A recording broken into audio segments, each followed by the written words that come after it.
안녕하세요, 루장입니다. 증시가 모두 하락 마감한 가운데 수요일장 기술주가 급락한 이후 목요일장에서는요, 우량주들이 전반적으로 조정을 받았습니다. 애플과 아마존은 2%대 하락률을 기록한 반면 엔비디아와 메타 플랫폼스 등은 상승을 보여주기도 했네요. 넷플릭스는 2분기 매출과 주당 순이익, 총 가입자 수가 전년 동기 대비 증가하면서 호실적을 냈지만 주가는 약보합으로 마감했는데요. 805만 명이 늘어났지만 애프터 장에서는 마이너스 0.05% 하락하면서 끝이 났습니다. 넷플릭스는 이번 분기를 마지막으로 유료 가입자 수 발표를 더 이상 하지 않는다고 밝혔습니다. 참고하시기 바라겠고요. 한편 조 바이든 미국 대통령이 빠르면 이번 주말 민주당 대선 후보 사퇴 결정을 내릴 수 있다고 미국 악시오스가 보도했는데요. 고위 인사들은 바이든 대통령에 대한 민주당 지도부의 사퇴 압력이 고조되고 있는 가운데 그들의 최측근들이 빠르면 이번 주말 대선 레이스 포기 결심을 하도록 설득할 것이라며 민주당 지도부는 바이든이 사퇴할 것으로 믿고 있다고 전했습니다. 대선 주자의 사퇴, 이것이 다음 주 증시에 어떤 영향을 미칠지 모르겠습니다. EV 섹터주는 혼조세를 보이면서 마감했는데요. 리비아는 마이너스 1.69%, 테슬라는 플러스 0.29%, 루시드는 마이너스 5.8% 큰 하락폭을 보여주면서 3.57불로 마감했고 애프터 장에서는 플러스 0.84% 상승하면서 끝이 났네요. 1분봉은 장 초반부터 지속적인 하락세를 보이더니 중반부에 크게 밀리는 모습이었는데요. 9%의 상승분은 모두 끝이 났고 이제 다시 25%의 상승분을 모두 잡아먹으려고 하고 있는 중입니다. 보니까 거래량도 많이 줄어든 상태죠. 기사 내용에서는 이번 주 루시드가 왜 하락했는지에 대해 설명했는데요. 다른 특별한 이유는 없고 이번 주에만 16.7% 정도가 하락하면서 한 달 주가는 35% 상승하였다는 것인데요. 4주간의 치열한 경기 이후 차익 실현으로 인한 것일 가능성이 높다 말합니다. 7월달 들어서 좋은 소식 등이 나오면서 주가 상승에 힘을 실어 주었잖아요. 차익 매물은 뭐 분명히 나올 것이고 조정은 받을 것이다 라고 말씀을 드린 적이 있었습니다.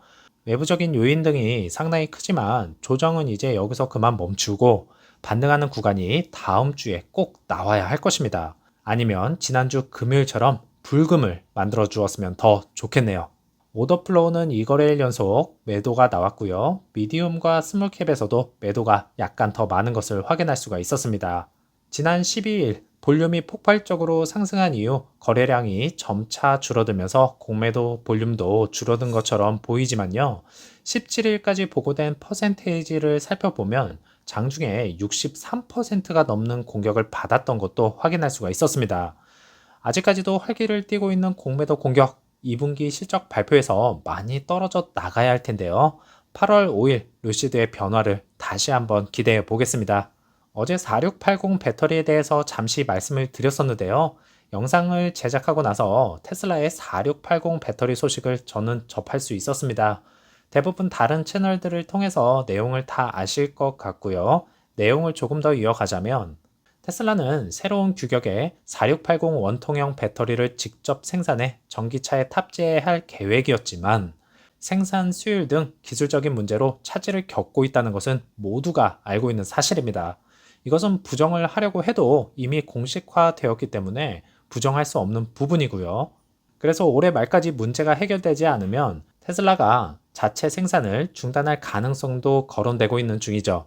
따라서 LG 에너지 솔루션이 공급 교체로 수혜를 입을 가능성도 제기가 되었는데요. 중국 업체는 완전히 배제되면서 최대 수혜주로 주목받고 있다는 것입니다. 일론 머스크의 주요 목표는 자체 4680 배터리 원가 절감과 생산량 확대죠. 내부 소식통을 인용해 일론 머스크가 관련 기업 기관에 연말까지 해결책을 찾으라는 지시를 내렸다고 보도했는데요.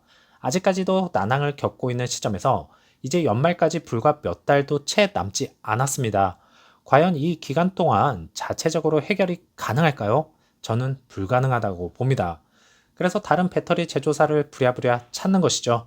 연말까지 문제가 지속될 경우 테슬라가 4680 배터리 생산 확대 계획을 철회할 가능성도 있다라고 말도 나오고 있는 중입니다.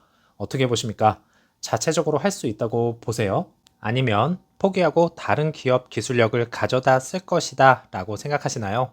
결국엔 소프트웨어 쪽으로는 발전하고 있지만 다른 쪽에서는 발전이 멈췄다는 것입니다. 앞으로도 차량 격차가 점차 벌어진다면 다른 제조사들 기술력을 가져다 쓸 수밖에 없어요.